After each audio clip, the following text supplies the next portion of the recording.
Ce matin, quelques mots sur le découragement et les dangers associés au découragement et comment vaincre le découragement dans votre vie.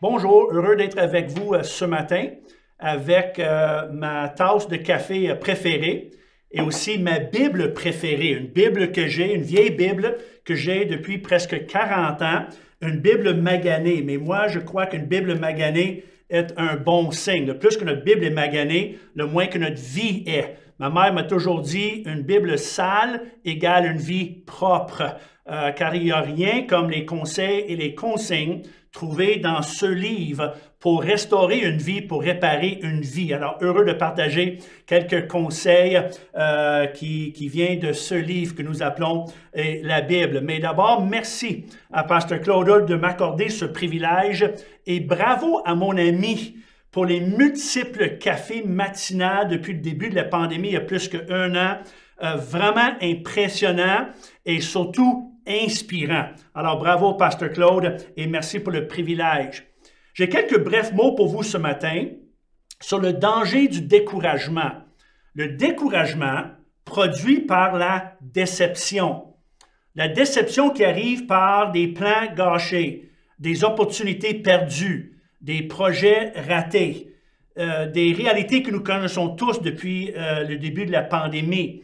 Je ne sais pas si vous savez, mais moi, je suis le directeur d'un séminaire théologique et biblique nommé l'Institut de théologie pour la francophonie que nous avons fondé en 2005.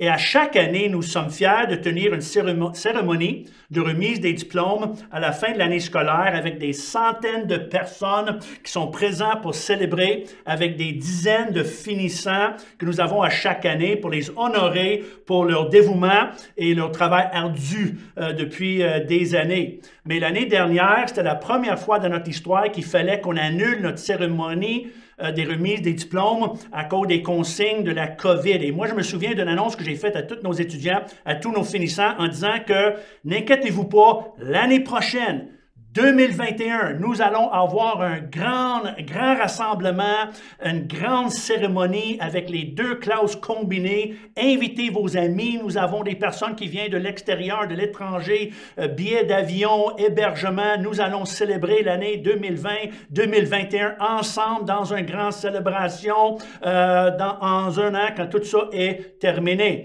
Là, nous voici un an plus tard et encore une fois, il fallait annuler la cérémonie des remises des diplômes pour une deuxième année. Alors, grande déception pour nous, grande déception pour tous nos finissants et leurs amis et les membres de leur famille que nous ne pouvons pas, un an plus tard, encore faire une cérémonie de remise des diplômes. On ajoute à ça toutes les églises, plusieurs églises qui n'ont pas eu des réunions en présentiel depuis plus qu'une année. Et on peut parler aussi des mariages qui sont repoussés ou célébrés à petit nombre d'invités ou des funérailles où presque personne n'a le droit d'assister. On ajoute à cela des fêtes, des anniversaires, des visites, des vacances, des plans et des projets personnels ou professionnels changés, possiblement perdus ou gâchés à cause de la pandémie et les consignes et le confinement. Ça, c'est la réalité commune depuis plus qu'un an. Quelques plans et projets plus sérieux que d'autres. Et tout cela crée un contexte pour le découragement. Et le découragement a le potentiel de nous faire ou dire des choses que nous pouvons regretter amèrement. Il peut nous faire et dire des choses qu'on n'aurait jamais pensé possible, qui peuvent nous surprendre même dû au découragement. Proverbe 13-12, ça nous dit « Un espoir déféré », qui veut dire la déception, rend le cœur malade. Malade de quoi? Well, souvent malade du découragement, qui est plus dangereuse que nous pensons. Nous avons juste à penser à l'histoire renommée de Pierre qui a renié Jésus 3 fois après son arrestation. Un exemple parfait des dangers associés au découragement. Il y en a plusieurs qui pensent que Pierre a renié Jésus parce qu'il avait peur. Il avait peur des gens, peur des Romains. Mais qu'en réalité, Pierre n'avait pas du tout peur des Romains. Nous connaissons l'histoire qu'à l'arrestation de Jésus, Pierre a coupé l'oreille d'un officier et était prêt à faire la guerre avec un cohorte de soldats romains. Alors, ce n'est pas la crainte qui a démoli Pierre, mais le découragement. Son plan était gâché. Ce n'est pas ça qu'il a prévu comme résultat ou comme la culmination de ses années avec Christ. Il faut comprendre, dans la tête de Pierre, selon sa perspective, Jésus aurait dû renverser les Romains par sa puissance et non pas se laisser arrêter par eux. Pierre attendait avec anticipation le jour que Jésus renverse la domination romaine pour remettre Jérusalem aux Juifs. Ce fut le plan de Pierre, ce fut sa vision, sa compréhension des choses, mais là, il ne comprend plus rien. Jésus se laisse aller, victime des Romains et non pas vainqueur, dont le découragement s'installe chez Pierre.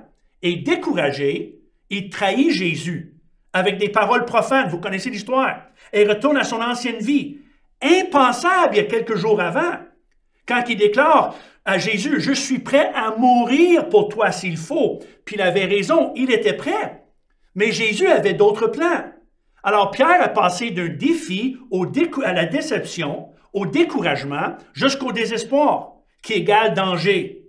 Et Pierre pleure des larmes amères après et abandonne son appel. J'ai parlé avec plusieurs personnes qui pleurent des larmes amères depuis un an, surpris par les actions et réactions dues à la frustration, l'impatience, l'impuissance, la colère, la confusion, le découragement, surpris par leurs propres pensées et actions. Alors pourquoi je vous dis cela? Pour ne pas que ça vous arrive, ça nous arrive.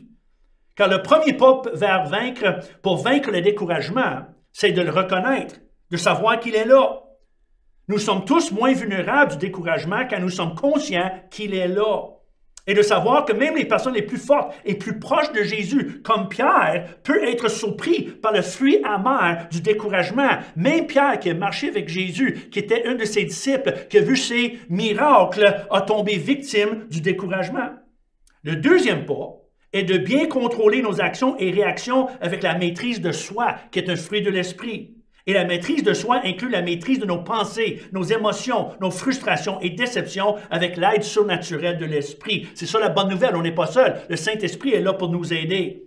Et le troisième pas, pour surmonter les pièges du découragement, c'est de combattre. Combattre avec les autres, avec des amis, par la prière. Confiez-vous à quelqu'un, par la parole de Dieu, par le service. Mais surtout, ne soyez jamais passif, jamais victime, de ne jamais s'enfoncer dans la boue de l'apitoiement comme Pierre a fait, mais de remplacer l'apitoiement par la confiance.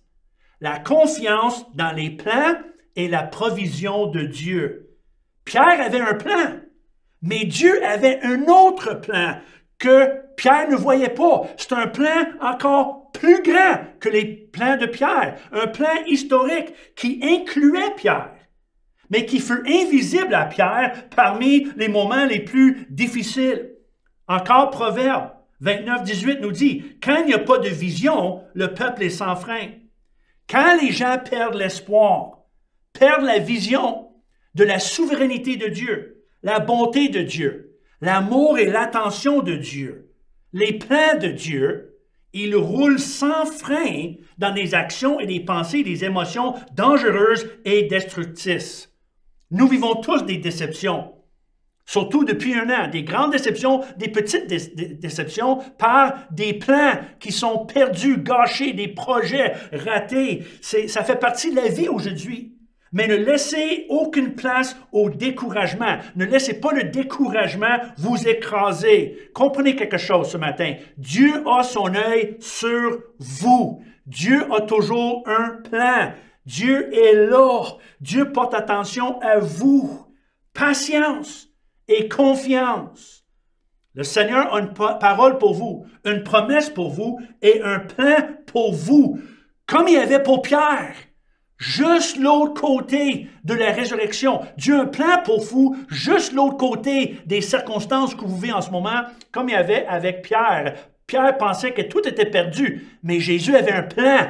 Et nous lisons en Jean 21 qu'après la résurrection, nous avons cet échange poignant entre Jésus et Pierre, où Jésus revient et Jésus pardonne Pierre. Et Jésus restaure Pierre.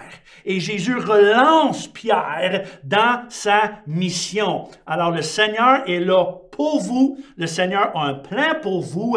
Et le Seigneur est là pour vous, juste l'autre côté des circonstances que vous vivez en ce moment. Ne tombez jamais victime du découragement, mais ayez confiance dans les plans parfois invisibles de Dieu. Mais les plans sont là. Patience, confiance. Le Seigneur est là pour vous, même dans les moments qu'on peut être découragé. On n'est pas des victimes, on est des vainqueurs par le Seigneur, par sa parole. Que le Seigneur vous bénisse.